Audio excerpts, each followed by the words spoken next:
Թրամփի ընտանիքը բավականին հարստացել է վերջերս, արդեն պարզ է նրանց նոր եկամտի աղբյուրները և պատճառները։ Գերմանիայի կանցլերը խստորեն քննադատել է Թրամփին և իր վարչակազմին։ Վերջին դեպքերից հետո այժմ Թրամփը քննադատում է Ուկրաինային, մեղադրում մի շարք բաների մեջ, ընթացքին և մանրամասներին կծանոթանանք քիչ անց։ Մեծ հրդեհ Նյու Յորքի Մանհեթեն թաղամասում, դեպքի վերաբերյալ բոլոր մանրամասներին կծանոթանանք հաղորդման երկրորդ հատվածում։ Դրոնների միջոցով կալանավորները օդային առաքումներ են ստանում, դեպքի ուշագրավ մանրամասների մասին մի փոքր անց։ Մեքսիկան վտանգ է ներկայացնում ԱՄՆ-ի անվտանգության համար, պատճառները կապված են լրտեսների հետ, թե որ երկրի լրտեսների մասին է խոսքը և ինչ կապ ունի Մեքսիկան նրանց հետ, կտեղեկանանք րոպեներ անց։ Կխոսենք նաև Մայամիի նոր քաղաքապետի մասին, ուշագրավ փաստերի և առաջիկա կարևոր ընտրությունների տեսակետից։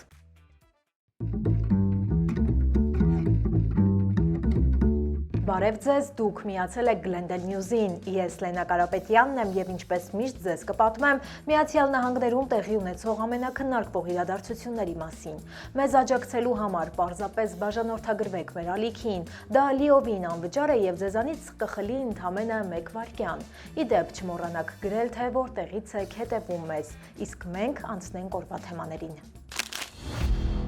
Թողարկումը սկսենք Թրամփի մասին մեծամասշտաբ լուրերով, այսօր դրանք բավականին շատ են։ Նախագահի երկրորդ անգամ Սպիտակ տուն վերադառնալուց հետո Թրամփների ընտանիքի ֆինանսական ակտիվները զգալիորեն մեծացել են։ Ըստ հրապարակումների նախագահի որդիները ընդամենը 1 տարվա ընթացքում իրենց ընդհանուր կապիտալը մեծացրել են մոտ 10 անգամ։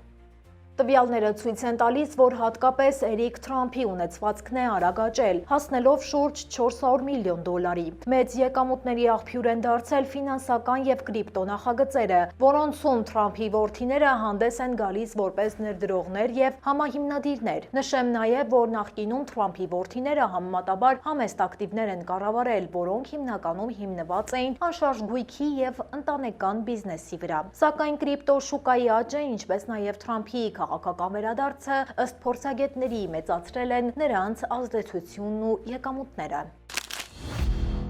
Գերմանիայի կանցլերը քննադատել է Թրամփի վարչակազմի հրապարակած նոր ազգային անվտանգության ռազմավարությունը, նշելով, որ այն Եվրոպային ներկայացնում է որպես թույլ և ԱՄՆ-ից կախում ունեցող միավոր։ Նրա կարծիքով այդ ռազմավարությունը իր ձևակերպումներով և ուղերձներով կարող է ուժեղացնել կամ խթանել այն քաղաքական խմբերին, որոնք Եվրոպայում պաշտպանում են կոշտ, ազգայնական և հակամիգրանտային գաղափարները։ Ես չեմ կարծում, որ Եվրոպայի ժողովրդավարությունը փրկության կարիք ունի։ Եթե խնդիր առաջանա, մենք ինքներս կլուծենք այն, նշել է նա։ Եվրոպական խորհրդի նախագահը նույնպես կոչ է արել ԱՄՆ-ին չմիջամտել եվրոպական ներքաղաքական գործընթացներին, հիշեցնելով, որ կառավարությունները ընտրվում են միայն Եվրոպայի քաղաքացիների կողմից։ Ըստ կանցլերի, Վաշինգտոնի ներկայիս դիրքորոշումը ևս մեկ անգամ ցույց է տալիս, որ Գերմանիան և Եվրոպան պետք է ավելի անկախ լինեն անվտանգության ոլորտում և չհենվեն բացառապես ԱՄՆ-ի վրա։ Թրամփը Պոլիտիկոյին տված հարցազրույցում քննադատել է Ուկրաինայի իշխանություններին, հայտարարելով, թե նրանք պատերազմը օգտագործում են, որպեսզի խուսափեն ընտրություններ անցկացնելուց։ Նրանք խոսում են ժողովրդավարությունից, բայց դա այլևս ժողովրդավարություն չէ։ Ուկրաինացիները պետք է ընտրության հնարավորություն ունենան։ Թրամփի խոսքով բանակցությունների տեսանկյունից Ռուսաստանը ավելի ուժեղ դիրքում է, իսկ Ուկրաինան տարածքներ է կորցնում։ Ուստի Զելենսկին պետք է համաձայնվի խաղաղության առաջարկներին։ Նա հիշեցրել է, որ չնայած Ուկրաինային տրամադրված 350 միլիարդ դոլարի, երկիրը կորցրել է իր տարածքների մոտ 25%-ը։ Թրամփը նաև կոչ է արել դադարել խոսել Ուկրաինայի ՆԱՏՕ-ի անդամակցության մասին, դա անվանելով ոչ իրատեսական։ Դեռ մինչև Պուտինը պարզ էր, որ Ուկրաինան ՆԱՏՕ չի մտնելու։ Նա կրկին քննադատել է եվրոպական առաջնորդներին այս հակամարտության կարգավորման հարցում, նրանց համարելով թույլ և անկարող։ ԱՄՆ-ն դիմել է Մեքսիկային պահանջելով արտաքսել ավելի քան 2 տասնյակ ռուսական լրտեսների, որոնք ըստ ամերիկացի պաշտոնյաների Մեքսիկայում աշխատում են դիվանագետի քողի տակ։ Չնայած ռուսական ակտիվության աճի վերաբերյալ Վաշինգտոնի մտահոգություններին, Մեխիկոն մերժել է այդ պահանջը։ The New York Times-ի տվյալներով փորձառու մի շարք ռուս հետախուզական աշխատակիցներ ԱՄՆ-ից եւ Եվրոպայից տեղափոխվել են Մեքսիկա ԱՄՆ-ի հետ աշխարհագրորեն մոտ լինելու նպատակով։ Ավելին, ըստ աղբյուրների, Մեքսիկան մի քանի անգամ խափանել է հետախույզների գործողությունը դադարեցնելու փորձերը։ Տեղեկատվության մեջ նշվում է, որ վերջին տարիներին ռուսական հետախուզական ակտիվությունը Մեքսիկայում զգալիորեն աճել է։ Այս պատճառով ԱՄՆ-ն նույնիսկ որոշել է առաջին անգամ Մեքսիկայում հատուկ պատասխանատու դիվանագետ ունենալ, որը հետևելու է ռուս դիվանագետների գործունեությանը։ Սակայն Մեքսիկայի իշխանությունները այդ մտահոգությունները լուրջ չեն ընդունում եւ Վաշինգտոնի զգուշացումները անվանում են պարանոյա, այսինքն չափազանցված վախեր։ Դեմոկրատ Էայլին Հիգինսը դարձել է Մայամիի նոր քաղաքապետ։ Սա 30 տարվա ընթացքում դեմոկրատական կուսակցության համար առաջին հաղթանակն է։ Hi everybody, good. Հիգինսը ստացել է ձայների 59%-ը, առաջ անցնելով հանրապետական թեկնածուից, ով հավաքել է 41%։ Իր ելույթում Հիգինսը նշել է, որ Մայամին փակում է քաոսի եւ կոռուպցիայի տարիների էջը եւ անցնում է բարոյական ու հաշվետու կառավարման։ Թեև ընտրությունները պաշտոնապես ոչ կուսակցական են, 2008-ից ի վեր քաղաքապետի պաշտոնը զբաղեցնում էին հանրապետականների համակիրները, իսկ դեմոկրատները վերջին անգամ հաղթել էին 1997-ին։ Հաջորդ տարվա միջանկյալ ընտրությունների տեսանկյունից դեմոկրատների այս հաղթանակը կարևոր է համարվում։ Լոս Անջելեսի քաղաքային խորհուրդը մտահոգված է, թե ինչպես կբաշխվի 2028 թվականի օլիմպիական եւ պարաօլիմպիկ խաղերի անվտանգության համար նախատեսված $1 միլիարդ դաշնային ֆինանսավորումը։ Քաղաքի եւ կազմակերպիչների կոմիտեի LA 28-ի միջև պայմանագրային բանակցությունները դեռ շարունակվում են։ Հաշվի առնելով անորոշությունը, քաղաքային խորհրդի հատուկ հանձնաժողովը պահանջել է, որ LA 28-ը ներկայացնի մանրամասն տեղեկատվություն դաշնային նորաստեղծ օլիմպիական անվտանգության աշխատանքային խմբի գործունեության, իրավասությունների եւ հնարավոր ազդեցության մասին։ Բացի այդ, շեշտվում է, որ նախապատրաստման եւ անցկացման ամբողջ ընթացքում անհրաժեշտ է ապահովել խոցելի համայնքների պաշտպանությունը։ Նյու Յորքի Մանհեթենի վերին արևմտյան թաղամասում 6 հարկանի բնակելի շենքում մեծ հրդեհ է բռնկվել։ Դեպքը գրանցվել է առավոտյան ժամը 8:20-ին։ Կրակը շատ արագ է տարածվել, ինչի արդյունքում հրդեհը 4-րդ աստիճանի բարդություն է ստացել։ Շենքում 21 բնակարան կա եւ կրակը մեծ վնաս է հասցրել վերին հարկերին։ Ծածկը մասամբ փլուզվել է, իսկ մի շարք բնակարաններ ամբողջությամբ այրվել են։ Ստորին հարկերում եւս լուրջ գույքային վնաս կա։ Շենքից դուրս են բերել 2 բնակչի, իսկ փրշեջներից մեկը փրկարարական աշխատանքների արդյունքում այրվածքներ ստանալու պատճառով տեղափոխվել է հիվանդանոց։ Շենքի կամարապատ մի հատված փլուզվել է ընկնելով հրշեջ մեքենայի վրա։ Տարածքը սահմանվել է որպես վտանգավոր գոտի։ Հրդեհի պատճառը դեռ պարզ չէ, բնակիչներին հորդորել են խուսափել տարածքից, իսկ հարակից շենքերում խիտ ծխից պաշտպանվելու համար փակ պահել պատուհանները։ Ֆլորիդայում ինքնաթիռը ստիպված է եղել արտակարգ վայրէջք կատարել 95-րդ մայրուղու վրա։ Թռիչքի ընթացքում օդաչուն հաղորդել է, որ շարժիչը խափանվել է եւ անմիջապես անցել է վայրէջքի։ Նման իրավիճակների համար փոքր ավիացիայի օդաչուները սովորաբար հատուկ ուսուցում են անցնում եւ ըստ կանոնների ցանկացած հարթ ու երկար հատված կարող է վայրէջքի վայր դառնալ, այդ թվում նաեւ ավտոմայրուղիները։ Չնայած մայրուղու խիտ երթևեկությանը, օդաչուն կարողացել է հաջող կերպով վայրէջք կատարել։ Ինքնաթիռը կանգնեցնելու ընթացքում այն բախվել է ընդամենը 1 ավտոմեքենայի։ Ավտոմեքենայի վարորդը, ինչպես նաև օդաչուն ու ուղևորը վնասվածքներ չեն ստացել, ինչը իրավապահները իսկական հրաշք են համարում։ Ինքնաթիռը ըստ նախնական տվյալների զգալի վնաս է կրել վայրէջքի արդյունքում։ Դեպքի պատճառները քննվում են։ Լոս Անջելեսին կից Սանտա Անա քաղաքում Պոլո Քամփերո արաքսաննդի ռեստորանի drive-thru հատվածում դանակահարության դեպք է տեղի ունեցել։ Զոհը 43-ամյա Բեյքերսֆիլդի բնակիչ էր։ Ոստիկանությունը նրան հայտնաբերել է բազմաթիվ դանակի հարվածներով։ Հիվանդանոց տեղափոխելուց հետո բժիշկները հաստատել են նրա մահը։ Կասկածյալը դեպքից հետո հեռացել է եւ առայժմ նրա ինքնությունը հայտնի չէ։ Ոստիկանությունը փորձում է պարզել հանցագործության պատճառներն ու մանրամասները։ Քննիչները կոչ են անում ականատեսներին կամ դեպքի մասին տեղեկություն ունեցողներին կապվել Սանտա Անայի ոստիկանության հետ։ ԱՄՆ զինված ուժերը երեքշաբթի օրը Վենեսուելայի ուղղությամբ երկու կործանիչ էր ուղարկել, ինչը դարձել է վերջին տարիների Վենեսուելայի օդային սահմաններին ամենամոտ իրականացված թռիչքը։ Օդային երթուղիների տվյալների համաձայն ԱՄՆ ռազմածովային ուժերի երկու FA-18 տիպի կործանիչներ ավելի քան 30 րոպե թռիչք են իրականացրել ծոցի ջրային տարածքի վրայով։ Դա մոտ 150 մղոն լայնությամբ հատված է, որը սահմանակից է Վենեսուելային։ Պաշտպանության նախարարության ներկայացուցիչը հաստատել է, որ խոսքը սովորական ուսումնական թռիչքի մասին է։ Նա չի հստակեցրել, արդյոք կործանիչները զինված են, թե ոչ, սակայն ընդգծել է, որ թռիչքը ամբողջապես կատարվել է միջազգային օդային տարածքում։ Պաշտոնյան հավելել է, որ նման թռիչքները նպատակ ունեն ցուցադրել ԱՄՆ ռազմական ավիացիայի գործողությունների լայն տարածքն ու հասանելիությունը եւ պետք չէ դիտարկել որպես սադրիչ քայլ։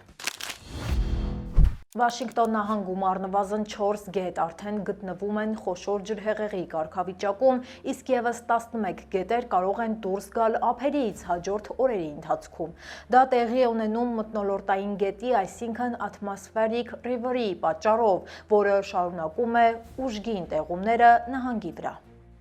Ավելի ուշ Stampede Pass լեռներում տեղումների հետևանքով գրանցվել է ավելի քան 7 դյույմ, այսինքն 18 սանտիմետր անձրև, ինչը սովորաբար ձյան տեսքով էր գալիս, սակայն բարձր ջերմաստիճանի պատճառով այժմ անձրևներ են գալիս։ Զանգվածային ջրհեղեղի վտանգը շարունակվում է, քանի որ տեղումները դեռևս չեն դադարելու։ Նման օրինակ անձրևների, քամիների եւ բազմակի գետերի միաժամանակ բարձրացող մակարդակների պայմաններում հնարավոր են ճանապարհների փակումներ, վթարներ եւ նույնիսկ տարհանումներ։ Առավել ուշադիր պետք է լինեն Վաշինգտոնի եւ Օրեգոնի բնակիչները։ PepsiCo-ն հայտարարել է, որ մինչև հաջորդ տարվա սկիզբը կրճատելու է իր արտադրության շուրջ 20%-ը։ Խնայված գումարները կուղղվեն գների նվազեցմանը եւ մարքեթինգի ուժեղացմանը։ Ընկերությունը դեռ չի հստակեցրել, թե որ ապրանքները կհանվեն վաճառքից։ Միաժամանակ PepsiCo-ն արագացնում է ավելի պարզ բաղադրիչներով նոր ապրանքների թողարկումը, ներառյալ Doritos Protein շարքը, որոնք ի դեպ արհեստական հավելումներ չեն պարունակում։ Ընկերությունը նաև ներկայացրել է իր կոլայի պրեբիոտիկ տարբերակը։ Փոփոխությունները պայմանավորված են Elliott Investment Management-ի հետ համագործակցությամբ։ Վերջինս սեպտեմբերին ձեռք է բերել PepsiCo-ի շուրջ 4 միլիարդ դոլարի բաժնետոմսեր եւ պահանջել բարելավել ռազմավարությունը, արագացնել աճը եւ բարձրացնել շահութաբերությունը։ Elliott-ի գործընկերներն ընդգծել են, որ նոր ծրագիրը կօգնի մեծացնել բաժնետերերի եկամուտը։ Այսօր ուզում եմ խոսել մի թեմայի մասին, որը միշտ չէ, որ թաքնված է Ամերիկայի ուրախ զբոսաշրջային պատկերների հետևում։ ԱՄՆ-ում քաղաքի ընտրությունը միայն աշխատանքով կամ եղանակով չէ պայմանավորված։ Ամենակարևորը անվտանգությունն է, եւ հենց այստեղ է, որ տարբերությունները դառնում են տեսանելի։ Որոշ քաղաքներ տարիներ շարունակ ճանաչվում են որպես ամենաանվտանգ բնակավայրերը, մինչդեռ մյուս վայրերում բնակիչները պայքարում են ամենօրյա վախի, բռնության եւ գողությունների դեմ։ ԱՄՆ-ի ամենաանվտանգ քաղաքները հանդես են գալիս ցածր հանցավորությամբ, լավ կազմակերպված համայնքային վերահսկմամբ եւ իրավապահների հանդեպ բնակչության բարձր վստահության մակարդակով։ Ներկայացնեմ վերջին տվյալներով ամենաապահով քաղաքները։ 2024-25 տվյալներով դրանք են Կալիֆոռնիայի Irvine քաղաքը, որտեղ հանցավորության շատ ցածր տոկոս է գրանցվել։ Այնուհետև մեծ քաղաքների շարքից ամենաանվտանգներից է Վիրջինիա նահանգի Վիրջինիա Բիչը։ Ցածր գողության եւ բռնության դեպքեր են գրանցվել Նորթ Քարոլինայի Քերի քաղաքում, իսկ Թեքսասի Ֆրիսկոյում բարձր սոցիալական ապահովություն է։ Իսկ դրա մյուս կողմում կան քաղաքներ, որտեղ հանցավորության մակարդակը ավելի բարձր է, բնակիչները հաճախ զգում են անվտանգության պակաս եւ իրավապահ ծառայությունների արդյունավետությունը հարցականի տակ է։ 2024-25 տվյալներով Ամերիկայի ամենավտանգավոր քաղաքներն են Դեթրոյթը, որը վաղուց հայտնի է իր իր անվտանգության խնդիրներով։ Այնուհետև Մերիլենդ նահանգի Բալթիմորն է իր սպանությունների բարձր ցուցանիշներով։ Ցանկը շարունակում է Լուիզիանա նահանգի Նյու Օրլեանս քաղաքը գողության եւ բռնության շատ դեպքերով եւ Օհայո նահանգի Քլիվլենդը իր բարձր ընդհանուր հանցավորության ցուցանիշներով։ Ամենաանվտանգ քաղաքներում ընտանիքները երեկոյան վստահ են դուրս գալիս տանից, երեխաները հանգիստ են մեծանում, իսկ համայնքները միավորված են։ Վտանգավոր քաղաքներում ամենօրյա կյանքը հաճախ լի է զգուշավորությամբ եւ անհանգստությամբ։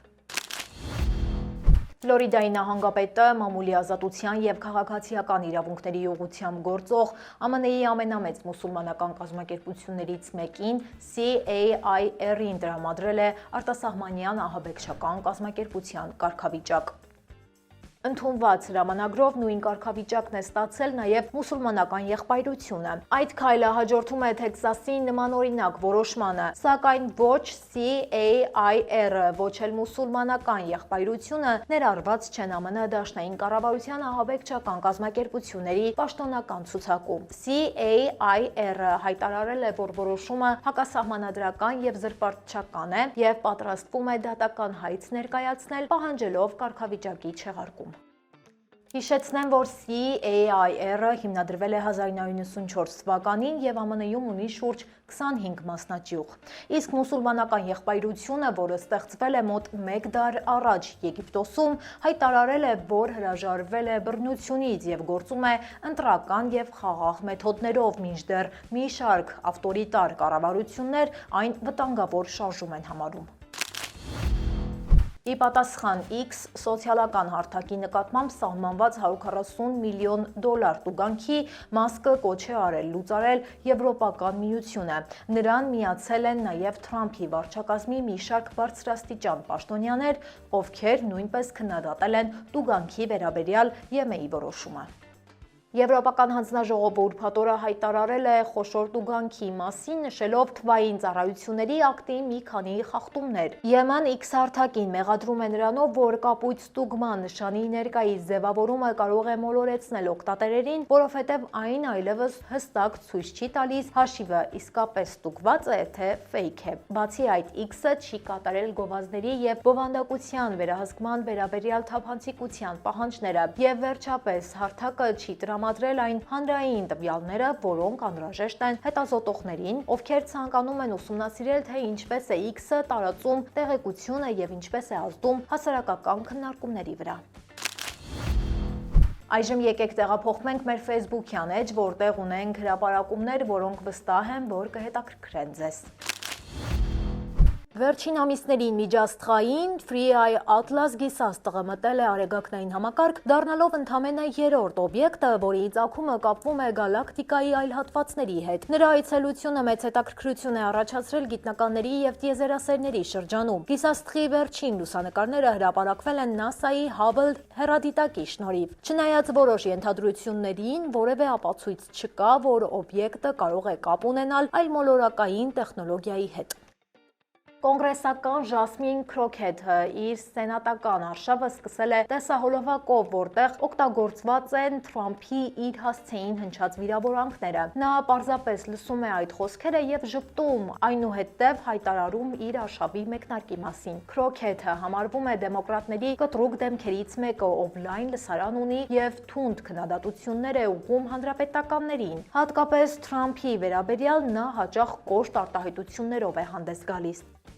Հարավային Կարոլինայի բանտում պահակները կանխել են անօդաչուով հասցված անօրինական առաքումը։ Սարքի միջոցով փաթեթը բանտի բակ է հասել։ Փաթեթի ներսում եղել է սթեյք, խեցգետին, սիգարետներ եւ մարիխուանա։ Անօդաչու սարքը փաթեթի հետ միասին առգրավել է։ Ուղիչ հիմնարկների վարչությունը հրապարակել է դեպքի լուսանկարները կոնտրաբանդային սուրբ ծնունդ հեշթեգով, նշելով, որ անօդաչուների միջոցով փոխանցումները գնալով ավելանում են, ինչի պատճառով վերահսկվում է նաեւ օդային տարածքը։ Այսօրվա համար պատրաստել էինք այսքանը։ Հուսամ, որ հավանեցիք հաղորդումը։ Մենք բարձր ենք գնահատում ձեր ակտիվությունը, կարդում ենք բոլորիդ մեկնաբանություններն ու ոգեշնչվում դրանցից։ Մեզ աջակցելու համար պարզապես լայքեք մեր տեսանյութը եւ բաժանորդագրվեք մեր ալիքին։ Կհանդիպենք վաղը 5:30-ին։ Հաջողություն։